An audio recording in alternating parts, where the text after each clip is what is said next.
According to the World Meteorological Organization's State of the Climate 2024 update, 2015 to 2024 will be the warmest 10 years on record. The loss of ice from glaciers, sea level rise, and ocean heating are accelerating, and extreme weather is wreaking havoc on communities and economies across the world. The tiny Baltic Sea, like a drop of water, reflects global changes that have shaken the climate system of the planet.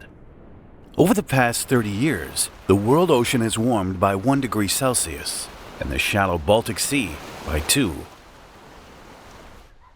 The inaccurate notion of warming gives rise to vain hopes for a longer bathing season and higher tourist attractiveness for the Baltic coast. In fact, the temperature rise of both air and water ultimately leads to a catastrophic increase in storm activity, and with storms, say goodbye to sandy beaches. The climate has gone wild. The sea is pushing inland. Valuable coastal areas risk losing their significance unless the raging sea takes them away altogether.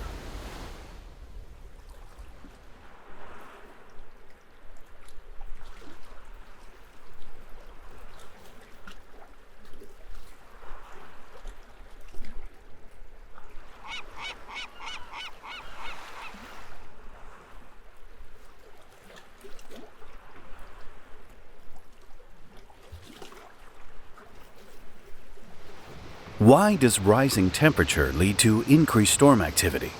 In the Baltic, the destructive power of a storm depends not only on wind speed, but also on sea level, and it is rising.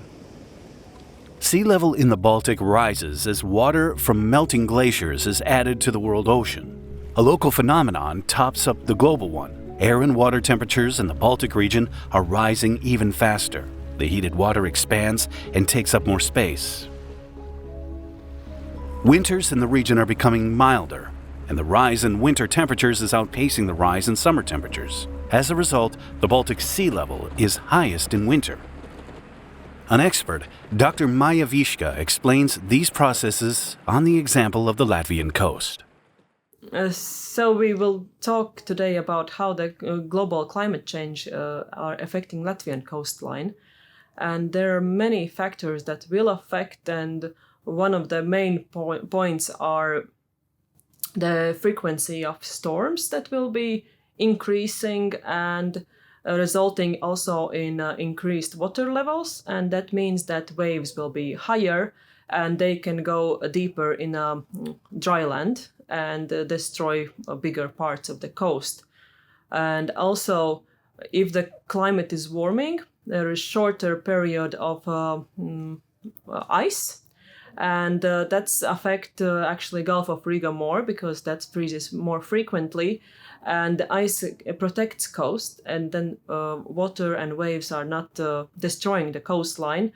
But if the ice is not there, and the strongest storms are usually in the winter, then these waves are crashing on the beach, and the sand is not frozen, and all the coastline is not frozen, so it can affect much more effectively coastal erosion and destroy larger areas just because the winter is milder from the temperature side, not from the storms.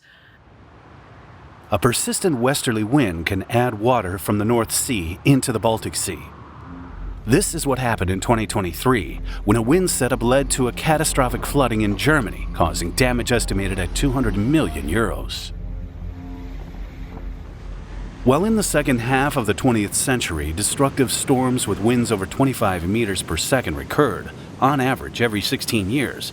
In the last 10 years, they have occurred every 2 to 3 years, and sometimes annually. Extreme winds, which cause strong waves, are frequent and intense during the winter half year, when sea levels are highest.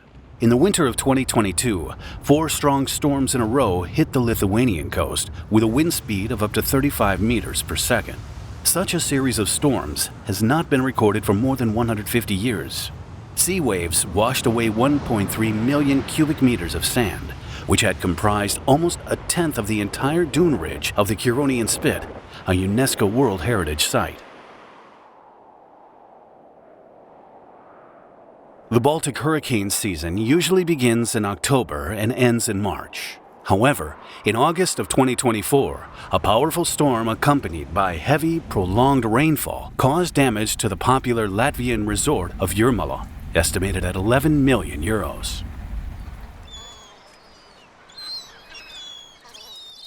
What has changed dramatically over the past 15 years is not the wind speed, but the wind rose. Winds from the southwest, northeast, and east become less common. But the Prussian god of sea storms, Bangputus, blows from the north and northwest more and more frequently. If you look at the map, you can see that the southeastern Baltic coastline is exposed to northerly and northwesterly winds, and accordingly to the waves from these directions. This is why the greatest destruction is observed on the seacoast after northerly storm events.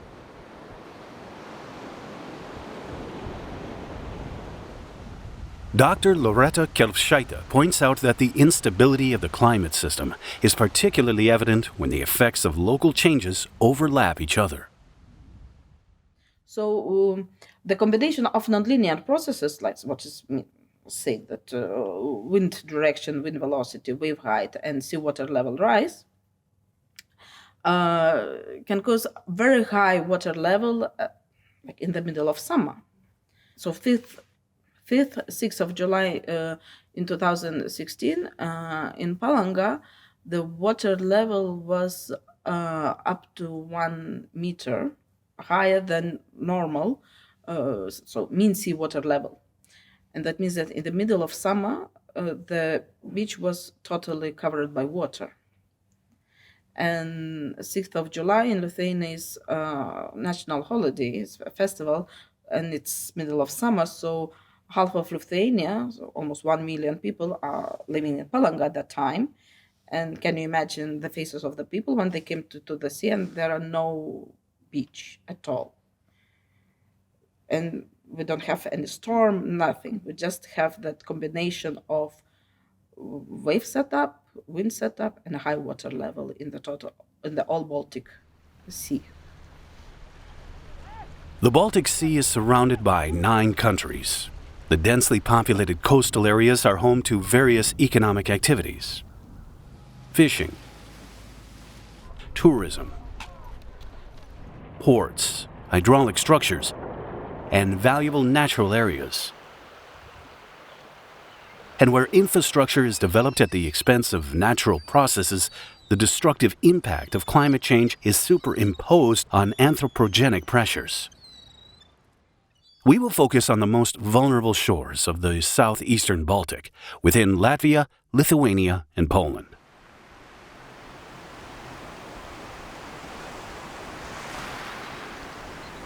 What should a coastal resident do if the coast is retreating? At times, people who lived by the coast had to move under the onslaught of the advancing sea.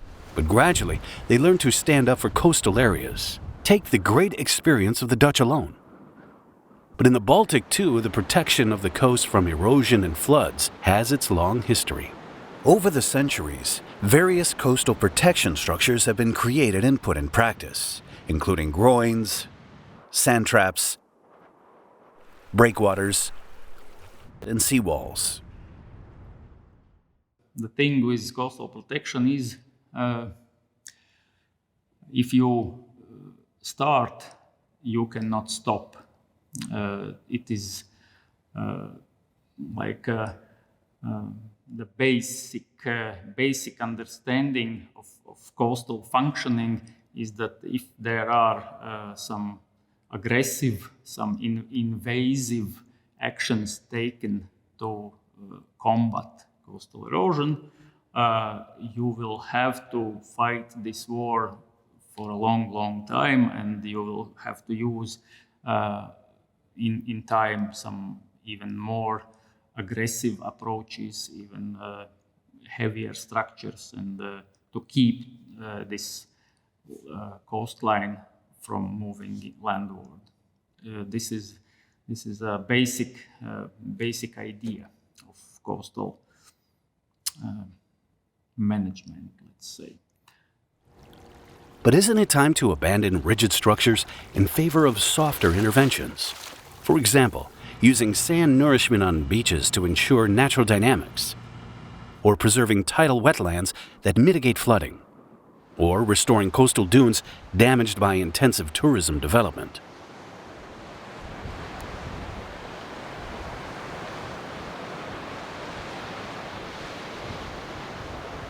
When we talk about coastal protection, we first need to agree on some terms. The owner of a house illegally built in the Latvian dunes is sure that he is preserving the coast by protecting his plot with huge boulders. But he is only teasing the sea, and storm waves, encountering resistance from the stone wall, are washing away the dune on both sides of the structure with double the force. In the same way, just on a different scale, the giant port dams in Klaipėda or Ventspils change the bottom relief, deflect the sea currents that move along shore sediments, and deprive the adjacent coast of sand. Expert Iwana Palichka helped us define terms and concepts as to what we can actually consider as coastal protection. Yes, this is a very difficult issue because this term is used for many different occasions. First and probably most known is the coastal protection against the sea, and it's aimed to protect also the infrastructure which has been already built at the seacoast. And for me and for the people who really work with nature and natural processes, this is not the coastal protection. This is the coastal enforcement, or whatever we can call it, but has nothing with the protection of natural coast, natural organisms living at the sea, natural shape of the coast, and natural processes of which the abrasion of the coast, of the sand, is also a natural process. We recognize the best examples of coastal conservation practices as technologies for restoring natural processes and reducing the vulnerability of coastal areas caused by climate change and anthropogenic pressure. There are few such examples yet, but they exist.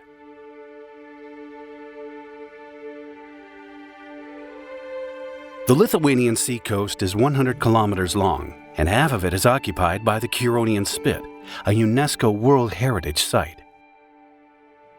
In terms of management, it is very convenient that the entire Lithuania's coastal area belongs to one county, and the interests of the state are represented by the Klaipėda County Governor Administration. Experts believe that for the time being, Lithuania has probably the most comprehensive policy instruments for the integrated coastal zone management in the entire Baltic Sea region. The Coastal Zone Law and the 20-year National Coastal Management Program were adopted by the Lithuanian Parliament in 2002. Such radical measures were taken after the Hurricane Anatoly hit the Lithuanian coast in December 1999, destroying beaches all over the Lithuanian coast. The economic damage was estimated at €950,000. In 2024, a new national coastal protection program for the following 20 years was adopted, giving priority to the conservation of natural coastal processes in accordance with HELCOM Recommendation 16.3 of 1995.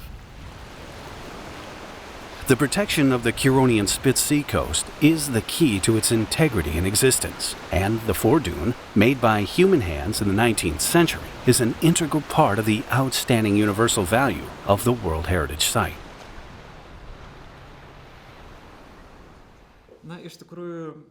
When we tell people the story of the protective dunes, and that every year so many resources, both human and financial, need to be allocated, people often think that since it's a natural area, a national park, maybe we should rely on natural processes. But in fact, if we did not take care of the fordune, the fate of Neringa would be very sad. The fordune itself might be breached, some areas might be flooded, and seawater might even reach the Curonian Lagoon and possibly divide the Spit into separate islands. Therefore, the care of the foredune, which began 200 years ago, must be continued. More than 200 years ago, the Curonian spit could have disappeared as a result of destructive human mismanagement. After the woods that held back the wind-blown sands was destroyed during the 7 Years' War, a disaster broke out. The shifting dunes, rolling from west to east, buried 14 fishing villages. To stop the movement of sand, it was necessary to give the green finery back to the spit to plant forest over the sandy desert. But first, it was necessary to stop the sand, which with indomitable force was flying from the seacoast into the depths of the spit. The construction of the foredune, a protective coastal ridge, began in 1803 under the guidance of Soren Bjorn, the Prussian royal plantations inspector. He proposed a simple solution of 2 parallel wicker fences placed in 50 meters from the water's edge. Sand driven by wind accumulated between the fences, and then new trapping fences were built on top of the emerging ridge of the future foredune. And so on, meter by meter, for all of 100 kilometers of the coast. The form slopes of the foredune were reinforced with zigzag fences and planted with sand-loving grasses to give them stability.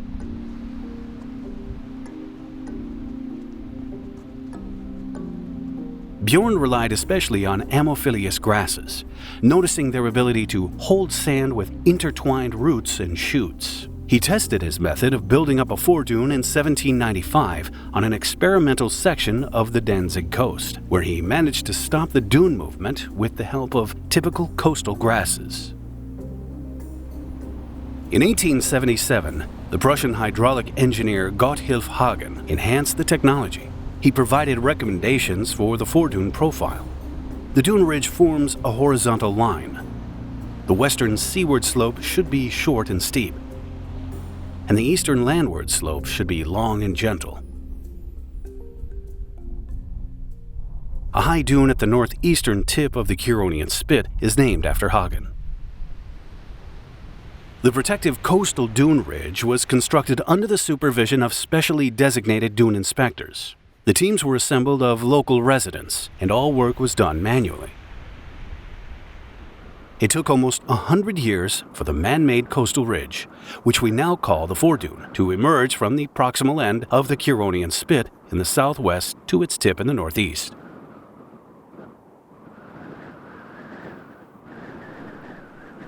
In 2000, the Curonian spit was inscribed in the UNESCO World Heritage List as an outstanding example of a landscape of sand dunes that is under constant threat from natural forces, wind and tide. After disastrous human interventions that menaced its survival, the spit was reclaimed by massive protection and stabilization works that began in the 19th century and are still continuing to this present day. And today, caring for the coastal ridge is the key for the stabilization of the Curonian spit coastline. The foredune needs to be regularly maintained and restored after each season of autumn and winter storms. Every spring, the Curonian National Park staff, responsible for monitoring and protecting the dunes, walk all 50 kilometers of the Curonian spit and inspect the most vulnerable areas that need repairing.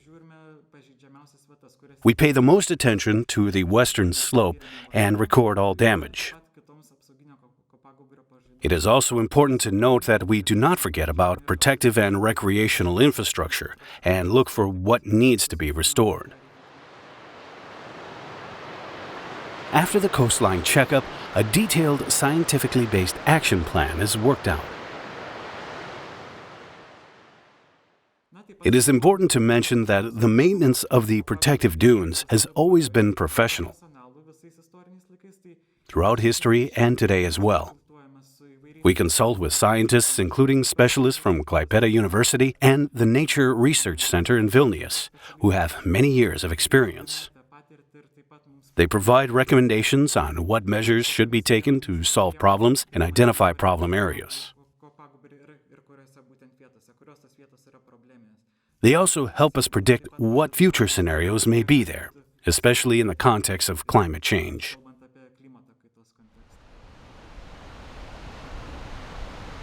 Manual labor became too expensive. and technology came to the rescue. The key conditions for the protective functioning of the foredune are its integrity and the intended profile shape.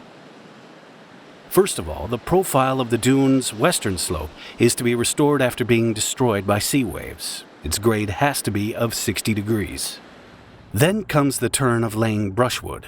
This work, which at first glance needs human hands to be done, is indeed performed by a person who sits in an excavator cabin and controls precise movements of a bucket, picking up and laying bundles of brushwood down the slope of the dune. For an area of 100 square meters, 1 cubic meter of coniferous branches is required. The brushwood is laid with the heavy end down. The layers are staggered. If you adhere to this technology, the sand brought by the wind and sea will accumulate in the brushwood layer, building up the foredune rather than destroying it. Every year, 40,000 square meters of dune slopes in the national park are covered with brushwood. Climate change is predicted to increase the volume of work by half. Maintenance of the foredune also includes repairs to the stairs and decks on the paths leading to the sea. The total cost of coastal management in 2024 amounted to 130,000 euros. The method, proven over centuries, does work. About 20 million cubic meters of sand has accumulated over the entire period of the Curonian Spit foredune ridge formation.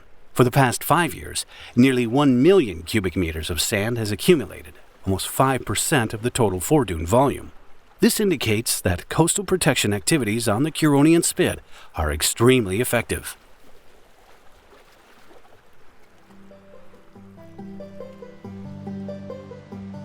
Palanga is the most popular resort on the Lithuanian coast. There are twice as many sunny days here as in Lithuania on average, and in summer, several 100,000 vacationers join the 15,000 local population. Tourists are attracted by the sea.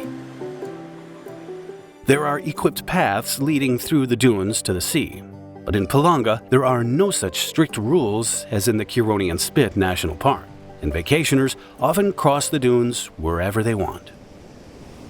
Thus, the summer anthropogenic load is added to the destruction caused by autumn and winter storms.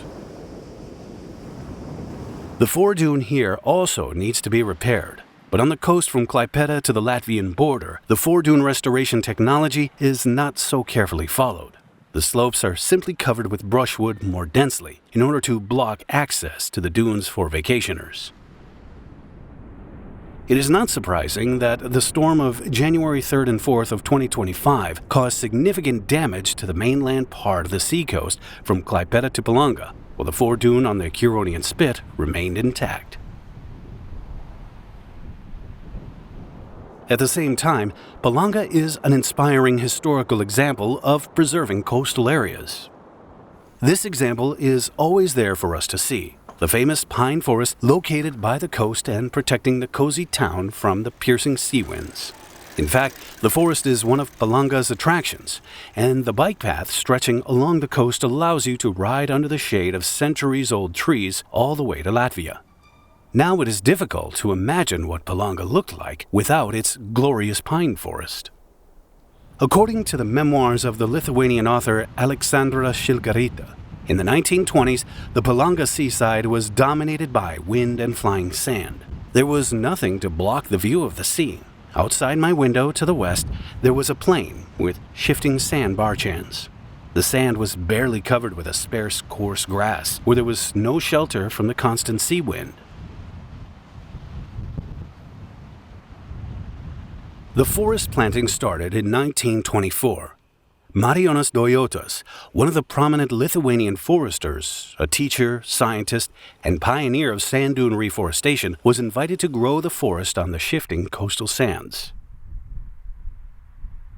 In his book, Memories of an Old Forester, Dojotas wrote, "I was invited to Palanga, and Professor Matuljonas told me, 'You, child,' that's what he called us, young foresters, 'have planted a forest on the wind-blown dunes in the east, by the Volga River. So now go and plant a forest on the Palanga dunes.'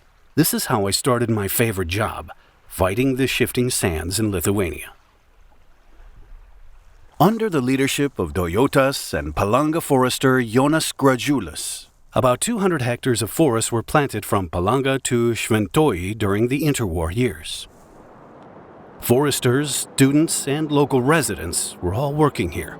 After World War II, planting resumed. Doyotas, already holding other positions at that time, had repeatedly returned to the site to consult other foresters engaged at work on the coast. The importance of these efforts has not been forgotten.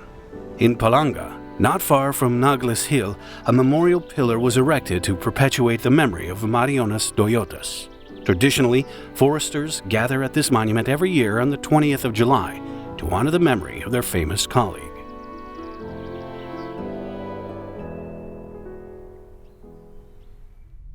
The Latvian seacoast stretches for 497 kilometers, of which 150 kilometers are in danger of being destroyed.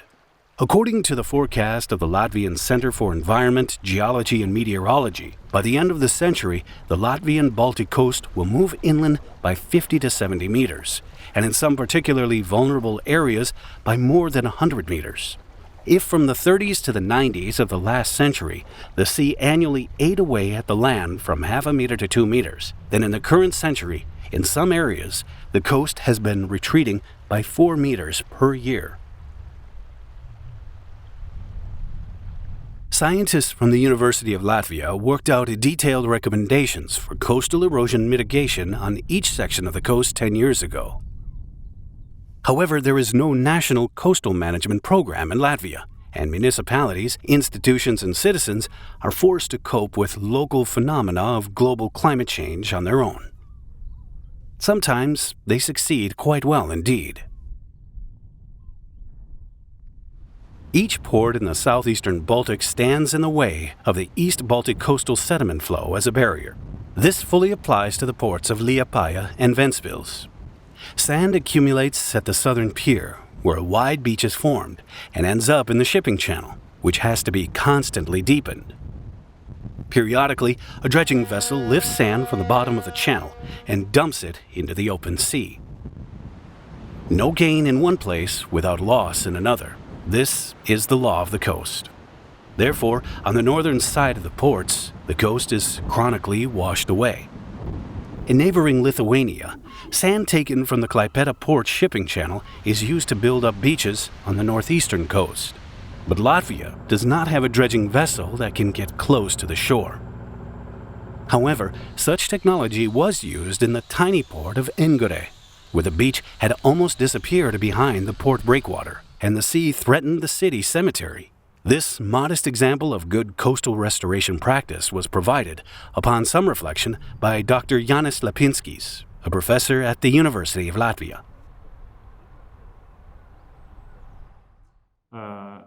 Recently, probably 4 years ago, in the town Angure, which is on the western part of Gulf of Riga as well, there was a little project of coastal nourishment, which can be called a port bypassing project. So the sand that is accumulated on the one side of the port and in the port aquatorium is dredged out and put on this part of the port where there is deficit of sediments. So in this way, they are recreating this natural sediment movement along the coast, which is working as well. There were a cemetery very close to the coast, endangered by coastal erosion in this Angure town. And now in this coastal section right next to the cemetery, there is a huge wide beach and no erosion problems probably for some years to come. So this approach of coastal sand nourishment is working. This is not a new and not a revolutionary approach, of course. This is a standard practice in many European countries and in the United States of America, for example. But for Latvia, it's quite rare still. Artificial beach buildup is just an imitation of natural processes, and the beach will have to be regularly replenished with sand. Restoration and preservation of coastal dunes brings long-term sustainable effect.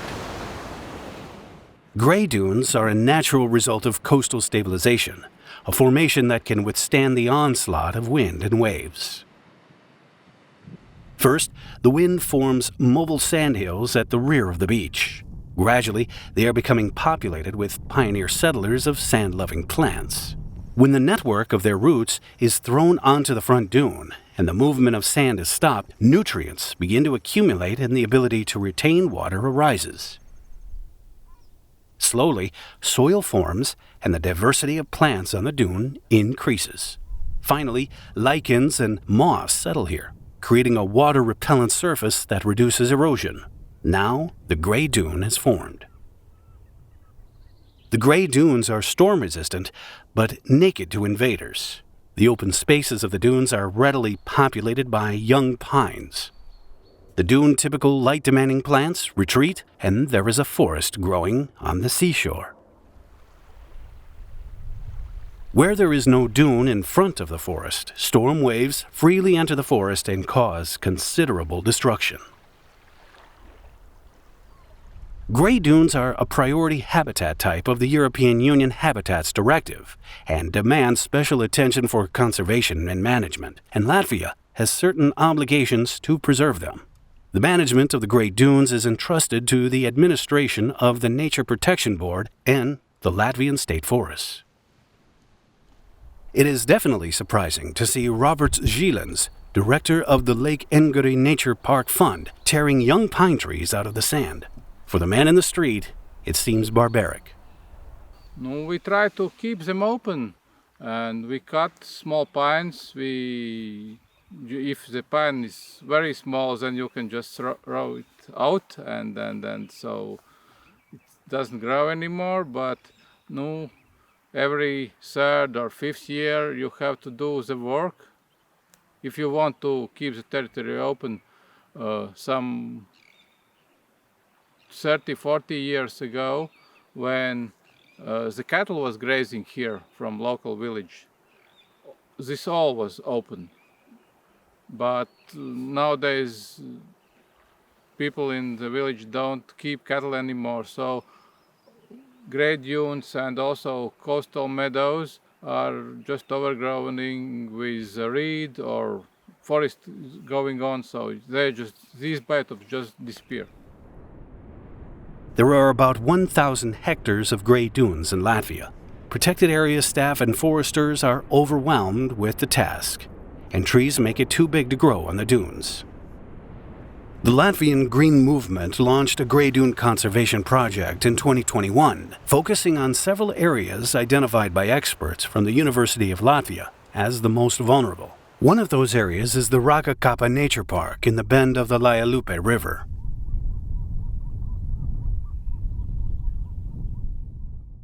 So we are here now, standing in the Grey Dune, which is a part of our Best Belt project to renovate the Grey Dune in the coastal areas of Latvia.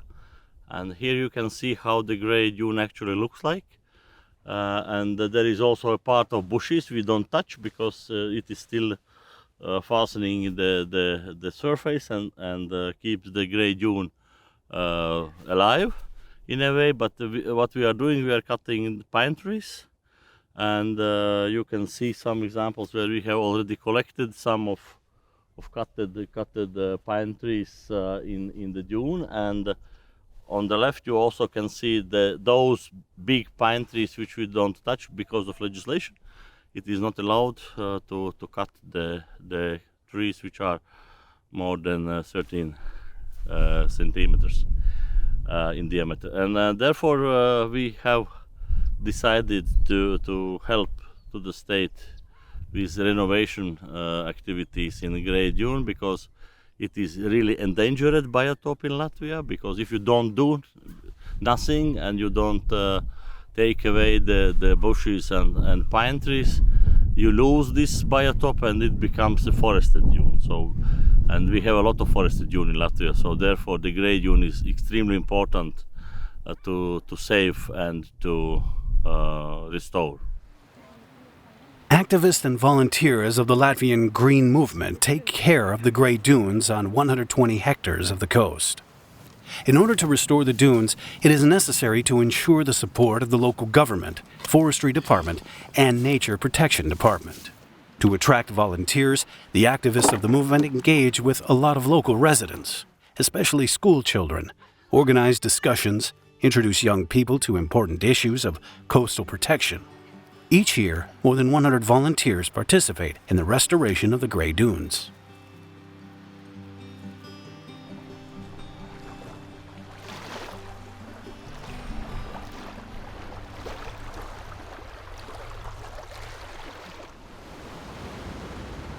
The length of the Polish coastline is 440 kilometers. A new state coastal management program for the next 20 years is being developed in Poland. The previous program, adopted by the Polish Parliament in 2003, ended in 2023. Its results are assessed differently by officials, scientists, and activists of environmental, non-governmental organizations. In the report titled "The Methods of Coastal Protection and Their Impact on the Natural Environment of the Polish Baltic Sea Coast," Dr. Tomasz Labus, professor at the University of Szczecin, states, "The Coastal Protection Act of March 23, 2003, which created the National Coastal Protection Program, is an instrument that often forces into excessive use of technical, rigid measures to protect land from erosion at the expense of natural and valuable natural habitats." This is, for me, as I said, this is not the protection program. This is absolutely against nature. And what I could say here that like species, habitats, also natural processes should be protected by us, and this is already written in the legislation. For example, in HELCOM. Yeah, for me, destroying the natural coast and putting effort on building artificial protection of the coast, but for human and not for the nature. After consultations with Polish experts, we settled on two examples. One of them is a realized ideal approach to coastal ecosystem protection. The other one is a historical method, which is controversial from a modern point of view. Both examples are presented on the Hel Peninsula. The Hel Peninsula is part of the Natura 2000 network. Almost all of the dune plant communities of the southeastern Baltic are found here, as well as the grey dunes, of course. The Natura 2000 network was created in Poland in 2004 as one of the requirements for the country to join the European Union. But it did not save the Hel Dunes. The tip of the peninsula is the most popular tourist destination, visited by 200,000 tourists every year. Unfortunately, vacationers often go to the sea at any place they like, through the forests and the dunes. The grey dunes are veined over with numerous footpaths and completely barren places. Eventually, Poland could have had certain difficulties with fulfilling the EU obligations. It would have had to pay very heavy fines.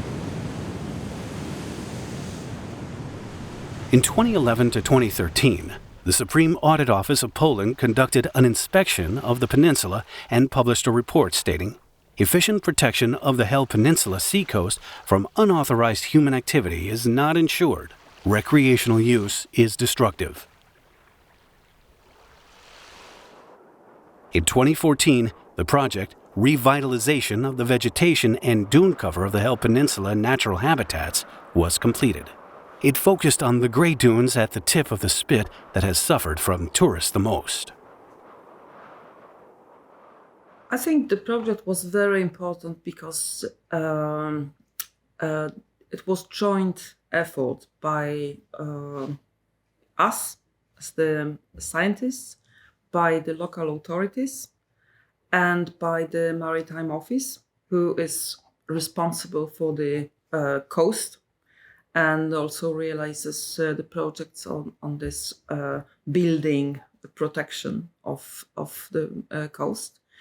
And then we had a a common understanding of the goals of the project, just to put together a real nature protection in this area, but also coast protection and touristic attraction.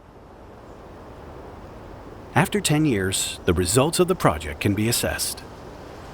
Grey dunes have been recreated on an area of 10 hectares. It was not an easy job. When clearing the area, more than 100 unexploded shells were found and tens of tons of garbage were removed. Invasive plant species had to be expelled. It was even necessary to bring in additional sea sand so that species typical for the Grey Dunes and planted by hand could take root. The restoration of the Grey Dunes was accompanied by a project of the Maritime Authority in Gdynia. After the biotope was restored, a raised promenade was built over the dune, which is very popular with tourists. A unique opportunity has appeared: to walk along the dune without destroying it.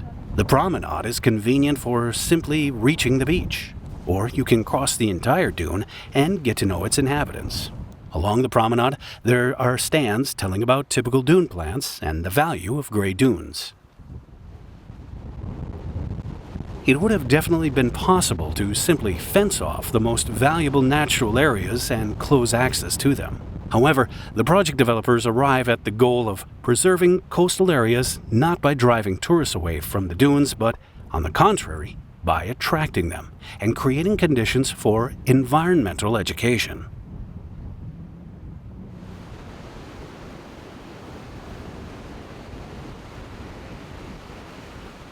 In 1938, the port of Władysławowo was built at the proximal end of the Hel Peninsula. This was a wrong decision that entailed additional expenses. The port piers interrupted the natural flow of sediment, and the erosion of the seashore began. To prevent the beach from being lost and the peninsula from becoming an island, it was necessary to build artificial sand traps. This is how groins appeared on the spit. Groins are rows of wooden piles driven into the ground perpendicular to the coastline. The rows of piles protrude into the sea by 40 to 80 meters and are located at a distance of about 100 meters from each other. The first groins were built in the North Sea as yearly as the beginning of the 16th century. In the 19th century, they appeared on the German Baltic coast and became a part of the cultural landscape. They reduce the intensity of the wave impact on the beach, slow down the longshore current, reduce coastal erosion, catch sand deposits, due to which the beach grows. Over the past decades, the Hel groins have deteriorated and required reconstruction. In February 2023, the Maritime Authority in Gdynia completed the project Protection of the Seacoast in the area of the Hel Peninsula. 135 new groins were installed on the seashore section in 12 kilometers from Władysławowo. Advocates for preserving the natural coastal ecosystems and processes criticize the project, saying the groin system is being created solely to expand the beach for tourist use. At the same time, in the Netherlands and Germany, groins, together with a beach, dunes, and a coastal forest, are considered part of the basic natural protection against erosion and flooding.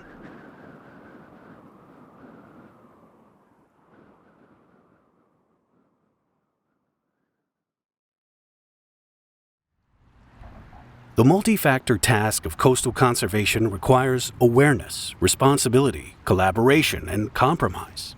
Anthropogenic impact makes the global climate system unsteady, triggering a chain reaction of local changes. Yes, on the coastline you just see the results maybe. That's not where the climate warming is coming just from tourists on the beach. The tourist on the beach is suffering from the effects like the temperature rises or the storminess, and it's comes from the other place. So in a global, if we look all the people, what have they done and how they affect the climate, they're just playing part in the force of nature that can come back. So it's not like it's more global interaction, not just tourists that come to the beach. However, tourism does have a strong impact on the coast, largely determining its condition. Tourist attractiveness of the seashore as one of the main interests for local authorities and often the major source for local budget overshadows other interests. And as I said, it needs an evolution in the way of thinking, but we probably don't have time for evolution. It's a very big question mark for me if this is possible to reach the consensus in this nature protection and other interests, which is tourism, which is the protection of the coast in the way of understanding by the Maritime Office. So for me, it's just it's a question mark. But there is an advantage for us to solve these complex issues, which is the best practices of our neighbors. And there is an understanding that the shores of the Baltic area are connected by sea currents and depend on each other, sharing the sand. So if we have our country borders in our minds, the Baltic Sea does not have borders.